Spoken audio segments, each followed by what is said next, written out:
আমার মার্কা পদ্মফুল মার্কা। জাতীয় নির্বাচনের পর আবারও গ্রামগঞ্জ পাড়া মহল্লায় ভোটের আমেজ। দিনরাত এক করে নির্বাচনী এলাকায় অলিগলি চষে বেড়াচ্ছেন প্রার্থীরা। তীব্র গরমের কারণে ভোরে রোদের আঁচ কম থাকতেই ভোটারদের বাড়ি বাড়ি যাচ্ছেন অনেক প্রার্থী। কর্মী সমর্থকদের সঙ্গে নিয়ে করছেন গণসংযোগও। এবার রঙিন পোস্টারের অনুমতি দিয়েছে নির্বাচন কমিশন। এতে রাজপথে দেখা যাচ্ছে রং বেরঙের নানা পোস্টার।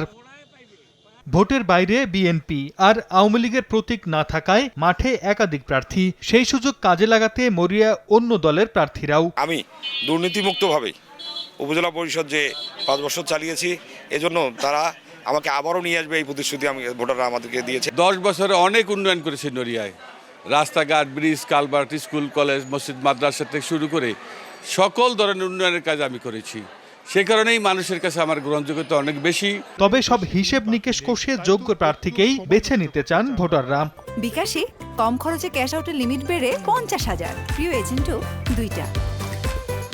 আমরা এমন একজন প্রার্থী চাই যার মধ্যে সততা, নিষ্ঠা, আনুগত্য, দেশপ্রেম, শ্রদ্ধা, ন্যায়পরায়ণতা এবং সহযোদ্ধাদের প্রতি সহমর্মিতা থাকবে। এলাকার উন্নয়ন করতে পারবে, আমাদের গরিব দুঃখী যারা মানুষ আছে তাদের পাশে দাঁড়াইতে পারবে, সেই ব্যক্তিকে আমাদের বাছে নিতে হবে। এদিকে উপজেলা নির্বাচনে সেনাবাহিনী মোতায়েনের সিদ্ধান্ত নেই বলে জানিয়েছেন নির্বাচন কমিশন। আমাদের পুলিশ আছে, তারাই যথেষ্ট। এবং এছাড়া তো সার্বিকভাবে আমাদের র্যাব, বিজিবি, পুলিশের আর্ম ফোর্স আছে, আমাদের আনসার বাহিনী আছে। তারা তো সারাক্ষণই আমাদের গোয়েন্দারা আছেন, তারা সবসময় গোপনে খবর রাখছেন। আগামী 8 মে প্রথম ধাপে দেশের 152 উপজেলা পরিষদ নির্বাচনের ভোট অনুষ্ঠিত হবে। কঠোর। সর্দার মোহাম্মদ আরিফ, সময় সংবাদ।